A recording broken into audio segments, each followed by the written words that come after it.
ناظرین آپ کا خیر مقدم ہے. آج تربیت اولاد ہمارا موضوع ہے اور اس حوالے سے ہمارے تینوں ہی گیسٹ جو ہیں بہت اچھے انداز میں اپنے اپنے خیالات کا اظہار فرما رہے ہیں قرآن و حدیث کی روشنی میں اور اپنے وقی مطالعے اور مشاہدے کی روشنی میں. علامہ لیاقت حسین اظہری صاحب تشریف فرمائیں. میں جاننا چاہوں گا علامہ صاحب یہ فرمائے گا کہ ایک با کردار اور تربیت یافتہ فرد کا کسی معاشرے پر کیا اثر ہوتا ہے اور کتنا فائدہ مند ثابت ہوتا ہے. چونکہ فضول افراد تو معاشرے کے لیے خرابی کا سبب بنتے ہیں، لیکن ایک تربیت یافتہ فرد ہے اس کے کیا فوائد ہیں؟ بالکل معاشرے کے لیے، سوسائٹی کے لیے ایک تربیت یافتہ اور ایک اچھا انسان جو ہے بہت ہی مؤثر اور فائدہ مند ثابت ہوتا ہے. جہاں وہ والدین کے لیے ایک اچھی اولاد بنتا ہے، کسی کے لیے اچھا بھائی بنتا ہے، وہیں سوسائٹی کو آپ اپنی اولاد کی تربیت کر کے ایک اچھا فرد دے رہے، جس سے سوسائٹی کے اندر امن ہوتا ہے، سوسائٹی کے اندر بھائی چارگی ہوتی ہے.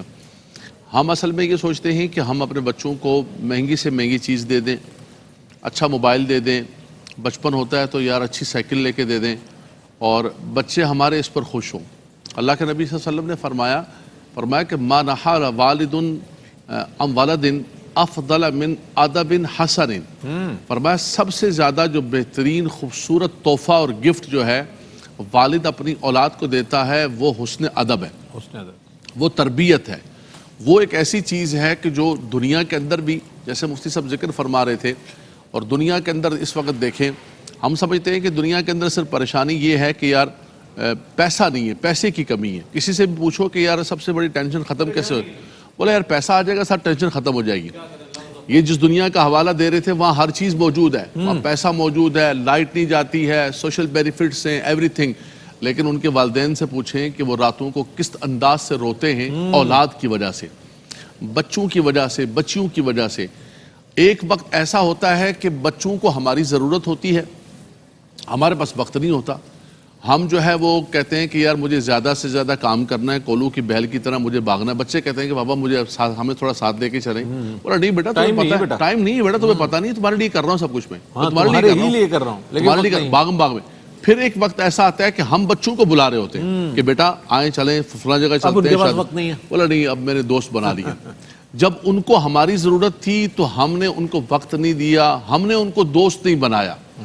اب جو ہے جب انہوں نے دوستیاں دنیا کے اندر بنا لی ہیں تو اب جو ہے وہ ہمیں ٹائم دینے کے لیے تیار نہیں ہے. تو یہ بچپن سے جب تک ہم نہیں کریں گے، وہ ایک فارسی بان شاعر کہتا ہے کہ خشت اول چو نہد معمار کچ تا سریا می رود دیوار کچ. پہلی اینٹ اگر آپ نے ٹیڑھی لگا دی تو پھر سریا تک عمارت آپ کی ٹیڑھی ہی جائے گی. بالکل. تو بچپن کا جو زمانہ ہے اور بچپن کی جو عمر ہوتی ہے، جیسے علامہ اویس صاحب نے بہت خوبصورت آقا دو جہاں صلی اللہ علیہ وسلم کی سیرت کا ذکر کیا کہ حضور علیہ السلام بچوں کی تربیت. ہم ایک بات کہتے ہیں کسی شادی میں، ارے ریشمی بچے تمہارا سلام نہیں کر رہے یار، سلام نہیں، بچوں کا سلام نہیں سکھایا گیا؟ بھائی آپ کر لیں سلام، آپ کر لیں. مر رسول اللہ صلی اللہ علیہ وسلم علی غلمان فسلم علیہم. کیا کہنے، اللہ کے نبی صلی اللہ علیہ وسلم بچوں کے پاس سے گزرے، کھڑے ہو کر انتظار نہیں کر رہے کہ بچے ہمیں سلام کریں گے. آداب عرض ہے، آداب عرض نہیں، حضور علیہ السلام آگے بڑھ کے خود بچوں کو سلام کر رہے ہیں. تو وہ جو مفتی صاحب نے بھی بات کی، علامہ صاحب نے بھی بات کی کہ سب سے پہلی جو گھر کی تربیت ہے، اور وہ تربیت بھی عملی تربیت. ایک بزرگ فرمانے لگے کہ میں سگریٹ پیا کرتا تھا، میں نے اچانک ایک مرتبہ سگریٹ پیا اور اس کا بٹ جو ہے نا اٹھا کے پھینکا. تو چھوٹا سا میرا ننھا بچہ تھا، اس نے اس کو اٹھایا اور اٹھا کے اپنے نازک ہونٹوں سے لگایا. اس نے کہا میرا باپ کو بڑا عظیم کام کرتا ہے تو میں بھی جو ہے عظیم کام کو کر گزروں، اس مشن کو میں آگے لے کے چلوں. تو بولا میں نے اس دن والد کا نام روشن کروں. اس دن کے بعد کہا میں نے سگریٹ پینا جو ہے وہ چھوڑ دیا. تو ہم کچھ کہنے کے بجائے کچھ جو کر رہے ہیں، گھر کی بیل بجی، بیٹا بتا دو ابو سو رہے ہیں. پرانے زمانے میں ٹیلی فون ہوتا تھا، ابو گھر پہ نہیں ہے، ابو گھر پہ نہیں ہے، ابو سو رہے ہیں، فلان ہو گیا. تو جب گھر سے ہم جھوٹ کی تربیت دیں گے، گھر سے ہم جو ہے غلط کام کی تربیت دیں گے. ابراہیم علیہ السلام نے اپنی اولاد کے لیے جو دعا مانگی اس میں سب سے پہلے یہ مانگا کہ ربنا لیقیموا الصلاۃ فاجعل افئدۃ من الناس تہوی الیہم وارزقہم من الثمرات لعلہم یشکرون. خدایا میری اولاد و ذریت کو نمازی بنا دینا، مرجع خلائق بنا دینا اکیلے یہاں پر. تیسرا فرمایا کہ خدایا ان کو پھلوں سے روزی عطا فرمانا اور پھر اس روزی کو کھا کے تیری شکر گزاری بھی بجا لائیں. ہم بچوں کی تربیت نہیں کرتے ہیں، میں نام نہیں لیتا ہوں شہر کا، لوگ ناراض ہو جاتے ہیں، ملک کا نام نہیں لیتا ہوں، باہر جو ہے ایک جگہ ہمارے اپنے پاکستان کے ایک فیملی کا والد فوت ہوئے، تو ایک بھائی کہہ رہا تھا کہ والد کو دفنانے کے لیے لے کے جائیں، دوسرا بھائی کہہ رہا تھا کہ نہیں میرے فرینڈز جو ہے وہ جلاتے ہیں اپنے باپ کو تو ہم بھی جلانے کے لیے لے کے جائیں۔ آپ نے بچوں کو وقت نہیں دیا، وقت نہیں دیا، آپ نے بچوں کو دین سکھایا نہیں، آپ نے بچوں کو مسجد کی طرف علماء کی طرف لے کر نہیں ہم نے بیٹے کو مولوی نہیں بنانا ہے، مولویوں کے پاس زیادہ نہ بٹھاؤ، خراب ہو جائیں گے بچے، زیادہ مذہبی بن جائیں گے۔ تو آج اس کو یہ بھی پتہ نہیں ہے کہ میرے باپ کو جلانا ہے یا دفنانا ہے، باپ کی میت پڑی ہوئی ہے، اس کو یہ بھی پتہ نہیں کہ میں نے پڑھنا کیا ہے، اس کو یہ بھی نہیں سکھایا کہ اللہ مغفر لحینا و میتنا، بیٹا اپنے باپ کے اوپر پڑھ لے۔ تو ہم نے سب کچھ ان کو دے دیا، لیکن نہیں دے سکے تو ان کو ادب اور دین نہیں دے سکے۔ اگر آپ یہ ساری چیزیں دیں گے تو وہ آپ کے لیے بھی آخرت کا ذریعہ بنے گا، قبر کے اندر ٹھنڈک کا ذریعہ بنے گا، اور سوسائٹی کو بھی ایک خوبصورت فرد دے کے آپ دنیا سے جا رہے ہیں۔ بہت اچھی بات ہے، بہت اچھی بات۔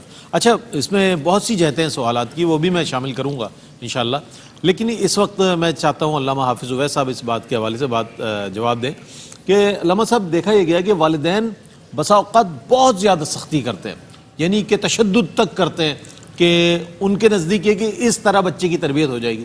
کیا یہ روش اور یہ طرز عمل، ظاہر ہے پریشانی ہے کسی اور نوعیت کی ہو سکتی ہے، مالی بھی ہو سکتی ہے اور دیگر گھریلو امور میں بھی ہو سکتی ہے، لیکن اثر انداز بچے ہوتے ہیں، اور اگر تربیت ہو رہی تھی میں اس طرح مار دیا میں نے، کیا فرمائیے گا آپ؟ لیکن شدت کا زیادہ ہونا اور تشدد زیادہ ہونا یہ بالکل غلط بات ہے، ضرورتاً ہو، کیونکہ سنت میں اگر ہم دیکھتے ہیں تو آپ صلی اللہ علیہ وسلم کی جو تربیت کا انداز ہے تو اس تربیت میں محبت کا غلبہ ہمیں نظر آتا ہے۔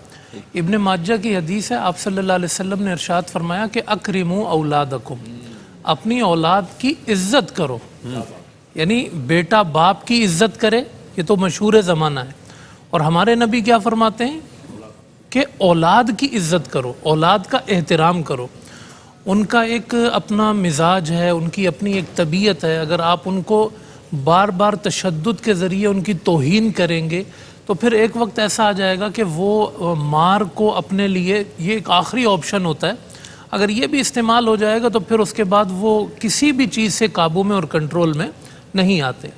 حضرت انس رضی اللہ تعالیٰ عنہ کی جیسے حدیث ابھی ذکر کی کہ آپ صلی اللہ علیہ وسلم کے ساتھ وہ 10 سال رہے، آپ صلی اللہ علیہ وسلم نے ان کو ڈانٹا تک نہیں، اور اسی طرح آپ صلی اللہ علیہ وسلم نے دیگر بچوں کے ساتھ بھی ہمیشہ پیار، شفقت اور محبت کا جو انداز ہے وہ اپنایا ہے۔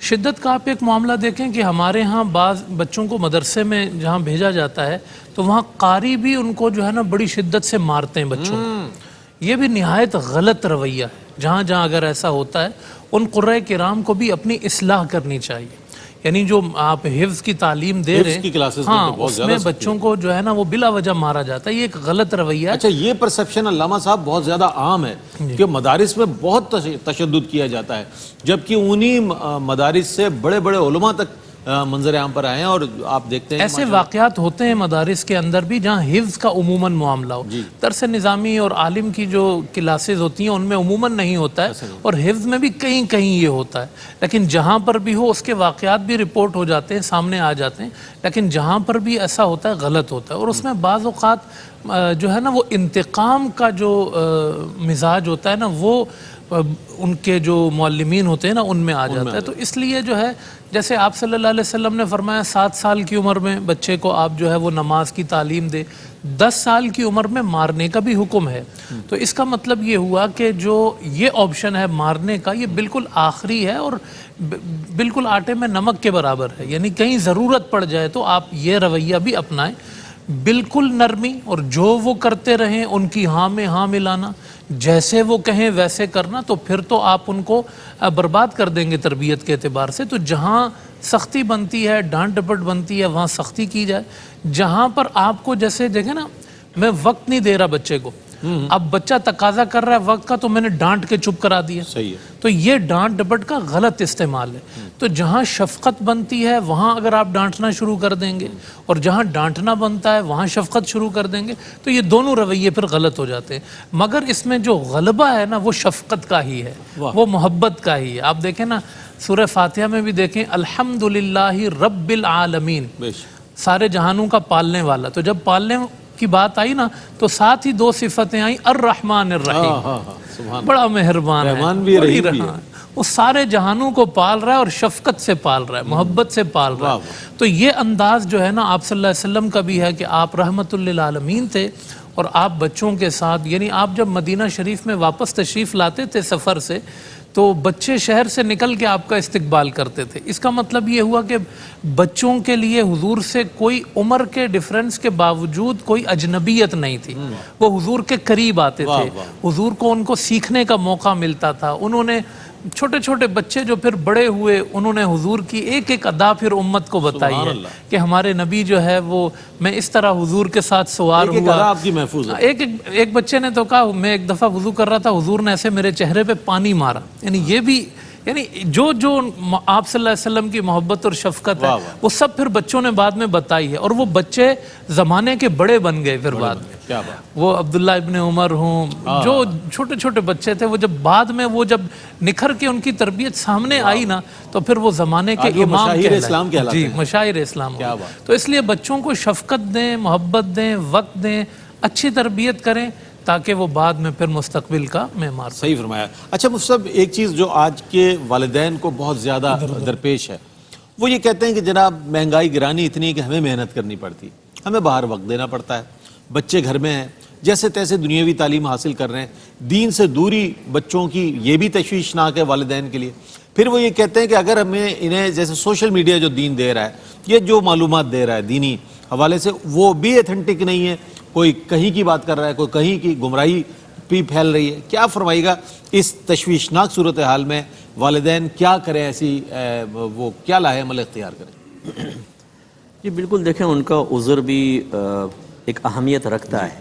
آج کل اتنے مالی لحاظ سے چیلنجز ہمارے سامنے ہیں کہ اگر اس میں وقت نہ دیا جائے تو بجلی کے بل ہی آپ دیکھ لیں، بالکل، پھر اس کے بعد کھانا پینا، بچوں کی فیسز، پھر میڈیسنس وغیرہ، گھر میں تقریباً ہماری جو ایکسرسائز وغیرہ نہیں ہیں، فزیکلی ایکٹیویٹیز ختم ہو گئی ہیں، تو اکثر بیماریاں بہت زیادہ ہیں، اور ہم ان تمام بیماریوں کو ایکسرسائز یا ڈائٹ کنٹرول کر کے نہیں بلکہ میڈیسن کے ذریعے سنبھالنے کی کوشش کرتے ہیں۔ تو تھبا کا تھبا، جیسے گھر میں راشن آتا ہے نا، ایسی دوائیوں کا راشن بھی آ رہا ہے، بالکل آتی ہے، تو یقینی سی بات ہے۔ اچھا پھر بڑے بوڑھے بھی ہوتے ہیں گھر کے اندر، ان کے اخراجات اپنے ہوتے ہیں، تو اس سے انکار تو نہیں کیا جا سکتا، لیکن کیا یہ ایک ایسی ریزن ہے کہ جس کو بنیاد بنا کر انسان اپنی کوتاہی کو جسٹیفائی کرے اور اس پر استقامت پذیر ہو جائے اور اس کی وجہ سے پھر آخرت میں گرفت نہ ہو؟ ایسا نہیں ہے۔ تو اللہ تعالیٰ ہر دور میں کچھ نہ کچھ متبادل ذرائع ایسے دیتا رہے گا جن کو اختیار کیا جا سکتا ہے۔ ہاں، میں شاید ہی کوئی ماں باپ ایسے ہوں جنہوں نے ناظرہ پورا خود پڑھایا ہو، بچے کو حفظ خود کروایا ہو، قاری صاحب سے ہی مدد لی جاتی ہے نا، نماز بھی وہ سکھاتے ہیں، ایمان مفصل، مجمن، 6 کلمے وغیرہ۔ اسی طریقے سے آگے کے جو معاملات ہیں، تعلیم کے معاملات کے لیے دیگر مقامات دیکھے جائیں جو صحیح العقیدہ، اچھی تربیت کرنے والے معتدل مل جاتے ہیں۔ ہماری چونکہ ان سے زیادہ رابطے نہیں ہوتے، ہمارے موبائل کی کانٹیکٹ لسٹ میں شاید ہی کسی عالم کا نام ہو، پپو پان والا، ٹیٹا دودھ والا، البیلا جلیبی والا، یہ سارے کے سارے ہوں گے، چرسی موالی، سب کچھ ہوگا، لیکن عالم کا نام نہیں ہوگا۔ اور نہ عالم سے رابطہ، اگر نام بھی ہے تو پچھلے پورے سال میں دیکھ لیں کتنی کالیں کی ہیں۔ تو اس وجہ سے پھر جب ہم تلاش میں نکلتے ہیں تو ہم کہتے ہیں کہاں جائیں؟ بھئی ایسے تو نہیں ملے گا نہیں آپ کو، آپ کسی اجنبی شہر میں جائیں گے تو لازم بات ہے کہ وہاں فوری طور پہ تو آپ کو چیزیں نہیں ملے گی، آپ کو نکلنا پڑے گا، روابط بڑھانے پڑیں گے، پھر آپ کو سب پتہ ہوگا کون سی چیز کہاں ہے۔ تو یہاں روابط کیوں نہیں بڑھائے؟ اس لیے کہ اجنبیت محسوس ہوتی ہے، اور پھر فوراً بھئی کوئی ہے ہی نہیں، چھوڑ دو۔ اس میں نقصان کس کا ہے؟ سب سے بڑا آپ کا نقصان ہے۔ بعض اوقات ماں باپ ہمیں کال کرتے ہیں، مفتی صاحب ایسی اولاد کے بارے میں شریعت کیا کہتی ہے جو گالیاں بکے، ہمارے سینے پر چڑھ کے گفتگو کرے، بیوی کو پیچھے کر کے بیٹا میرے سینے پر چڑھ کے بات کرتا ہے، کیا کہتی ہے شریعت اس کے بارے میں؟ تو کبھی کبھی پھر دائرہ ادب میں رہ کے میں کہتا ہوں اگر آپ ناراض نہ ہو یہ بتائیے، اس سے پہلے کبھی آپ نے یہ نہیں پوچھا تھا کہ شریعت اپنے بچوں کی تربیت کے بارے میں کیا کہتی ہے؟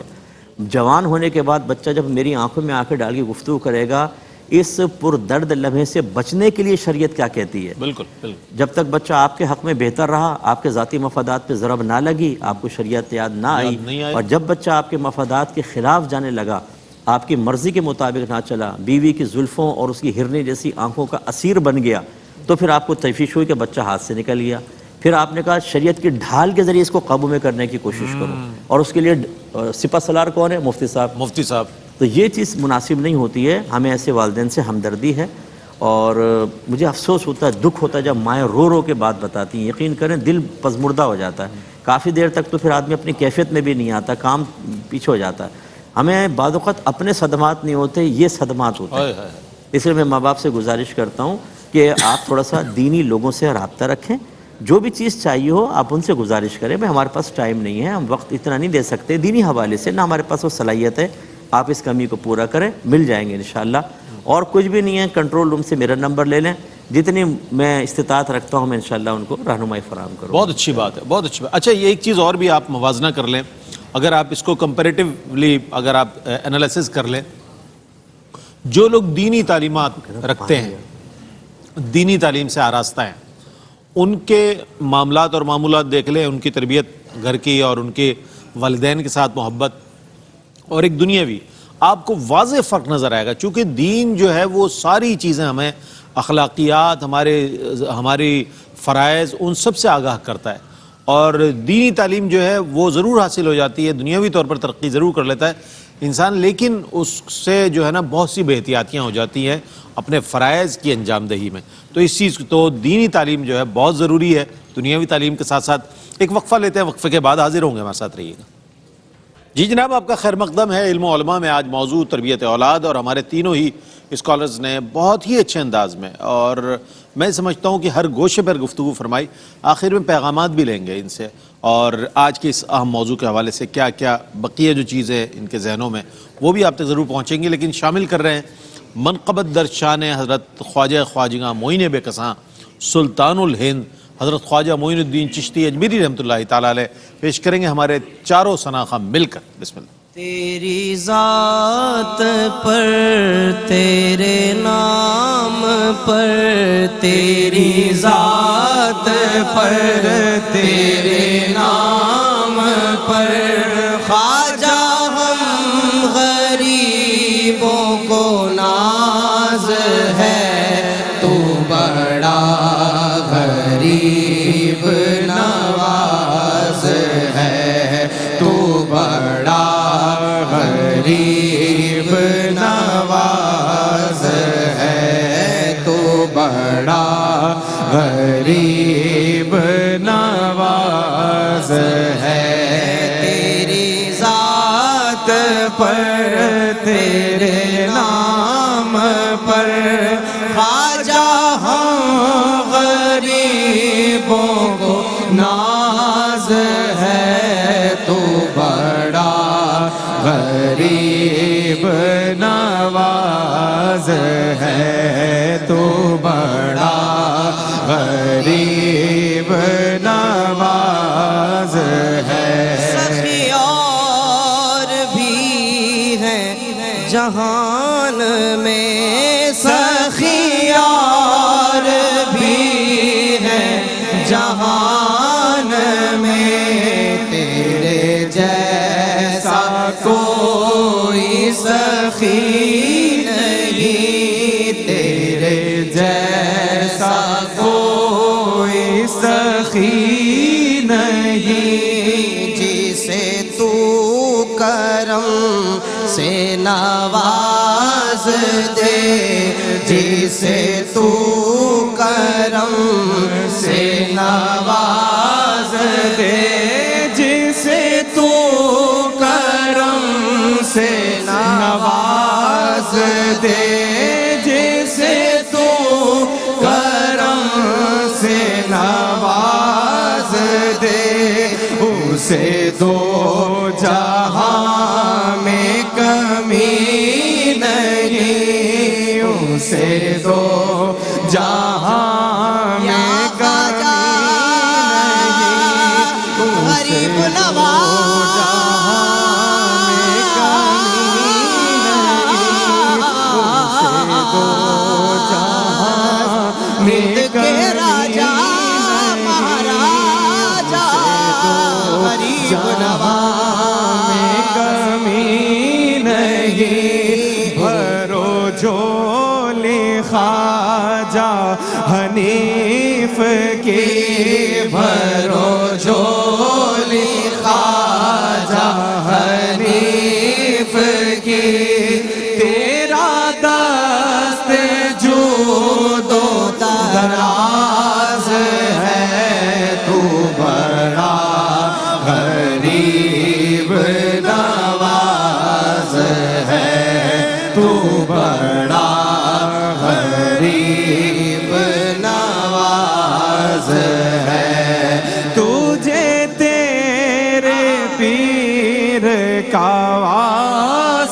تجھے تیرے پیر کا واسطہ مجھے خواجہ ایسا نواز دے مجھے خواجہ ایسا نواز دے دے دے اپنی نگاہ ایک نظر دے دے اپنی نگاہ ایک نظر غلام پہ ڈال دے ایک نظر غلام پہ ڈال دے تیرا کام خواجہ نوازنا تیرا کام خواجہ نوازنا تو صدا سے بندہ نواز ہے تو بڑا غریب نواز ہے تو بڑا غریب نواز ہے تو بڑا غریب نواز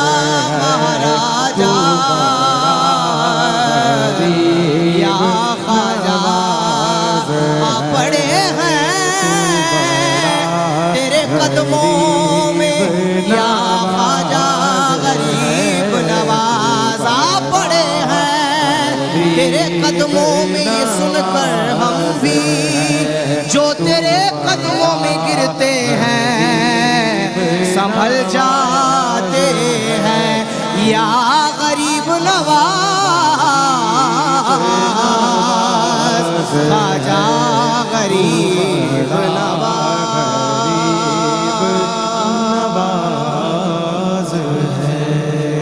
سبحان اللہ تو کجا من کجا حضرت مظفر وارسی نے کلام ایسا لکھا کہ جب بھی پڑھا جاتا ہے ایک اس کی کیفیت ہوتی ہے اور تو کہاں میں کہاں یعنی فارسی میں انہوں نے تو کجا من کجا باندھا میں چاہتا ہوں اس کے بھی چند اشعار اگر شامل کر لیں تو کیفیت تو امیر حرم میں فقیر عجم تو امیر حرم میں فقیر عجم تیرے گن اور یہ لب میں طلب ہی طلب تیرے گن اور یہ لب میں طلب ہی طلب تو عطا ہی عطا تو کجا میں کجا تو کجا میں کجا تو کجا میں کجا تو کجا میں کجا تو ہے احرام انوار باندھے ہوئے تو ہے احرام انوار باندھے ہوئے میں درودوں کی دستار باندھے ہوئے ہاں میں درودوں کی دستار باندھے ہوئے میرا گھر خاک پر اور تیری راہ گزر میرا گھر خاک پر اور تیری راہ گزر سدرات المنتہا تو کجا میں کجا تو کجا میں کجا تو حقیقت ہے میں صرف احساس ہوں تو حقیقت ہے میں صرف احساس ہوں تو سمندر میں بھٹکی ہوئی پیاس ہوں تو سمندر میں بھٹکی ہوئی پیاس احساس ہوں میرا گھر خاک پر اور تیری راہ گزر میرا گھر خاک پر اور تیری راہ گزر سدرۃ المنتہا تو کو جا میں کو جا تو کو جا من کو جا تو ابد آفری میں ہوں دو چار پل تو ابد آفری میں ہوں دو چار پل تو یقین میں گما میں سخن تو عمل تو یقین میں گما میں سخن تو عمل تو ہے معصومیت میں نیری معصیت تو ہے معصومیت میں نیری معصیت تو عطا میں خطا تو کو جا من کو جا تو کو جا من کو جا تو کو جا من کو جا تو کو جا من کو جا اللہم صلی علی سیدنا محمد اللہم صلی علی سیدنا محمد فرشتوں وہ سلطان معراج ہیں اے فرشتوں وہ سلطان معراج ہیں تم جو دیکھو گے حیران ہو جاؤ گے تم جو دیکھو گے حیران ہو جاؤ گے زلف تفسیر واللیل بن جائے گی زلف تفسیر واللیل بن جائے گی چہرہ قرآن سارا نظر آئے گا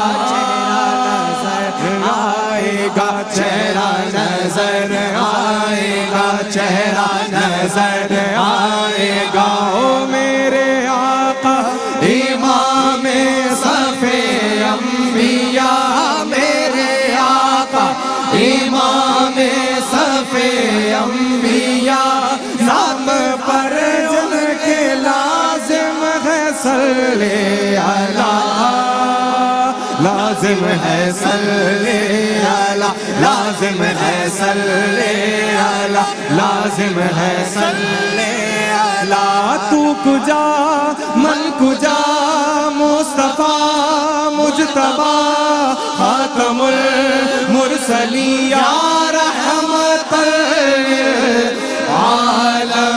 للعالمین تو کجا من کجا تو کو جا من کو جا تو کو جا من کو جا تو کو جا من کو جا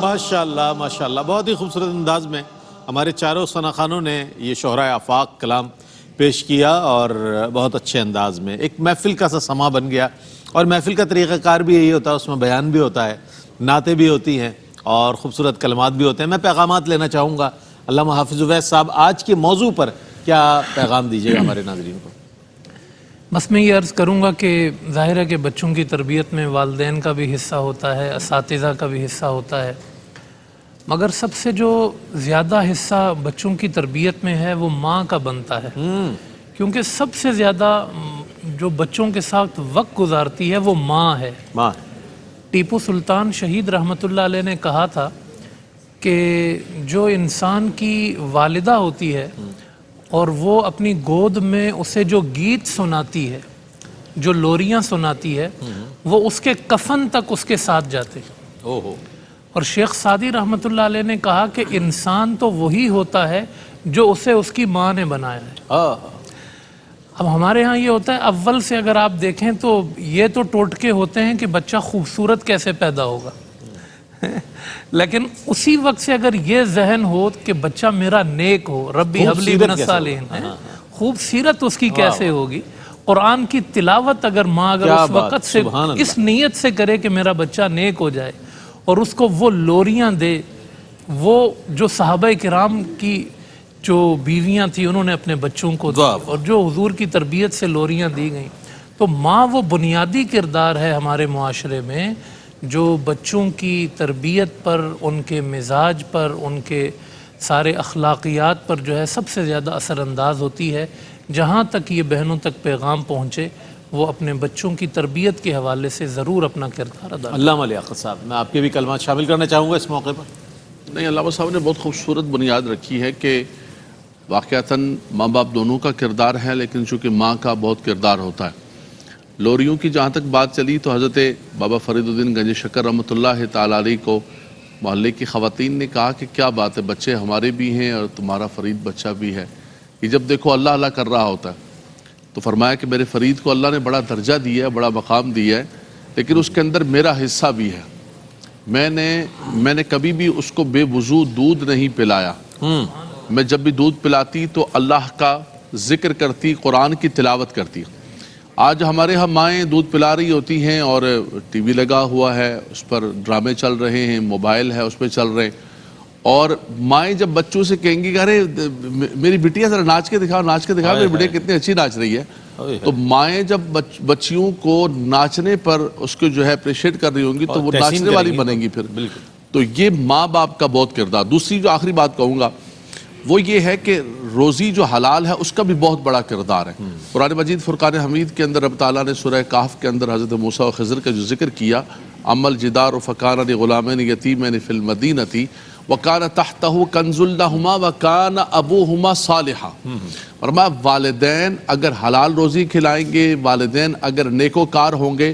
حضرت عبداللہ بن مسعود فرماتے ہیں کہ کبھی کبھی مجھے نوافل کے اندر سستی پیدا ہوتی تو پھر میں اپنی اولاد کو سوچتا کہ میں اگر نوافل میں سستی کروں گا تو کہیں میرے بچے فرض کو نہ چھوڑ دیں. تو فرمایا کہ والدین حلال روزی، والدین باعمل ہوں گے تو اولاد بھی ان کی باعمل ہوگی. اور تیسرا جو ہے کبھی کبھی ایسا ہوتا ہے کہ حلال روزی بھی کھلاتے ہیں، والدین بھی بہت باعمل ہوتے ہیں، نانحال دادیال سب بڑے نیک ہیں، لیکن بچہ جا کے جس صحبت کے اندر بیٹھا ہے الصحبت مؤثر، وہ اس کو بالکل تباہ و برباد کر دیتی ہے. تو یہ آپ یہ سمجھیں کہ یہ ہلکی آنچ پر بڑا مشکل ترین کام ہے، یہ زمانے کا آسان کام نہیں ہے. اور کامیاب وہ لوگ ہیں جو اپنی اولاد کو اپنے پیچھے اچھا چھوڑ کے. میں بہت شکریہ ادا کروں گا علامہ صاحب آپ کی تشریف آوری کا. علامہ لیاقت حسین نظری صاحب، علامہ حافظ اویس احمد صاحب، آپ دونوں کی تشریف آوری کا بہت شکریہ. علامہ مفتی محمد اکمل مدنی صاحب ہمارے ساتھ تشریف فرما ہوں گے. اگلا سیگمنٹ جو ہے اظہار عقیدت کا ہے اور آج موضوع تھا تربیت اولاد. کل سیدہ کائنات سیدہ فاطمہ الزہرا رضی اللہ تعالیٰ عنہ ہمارا موضوع ہوگا، ان کے فضائل و مناقب شامل کریں گے. حاضر ہوتے ہیں وقفے کے بعد، اور وقفے کے بعد ہے اظہار عقیدت. ہمارے ساتھ رہیے گا.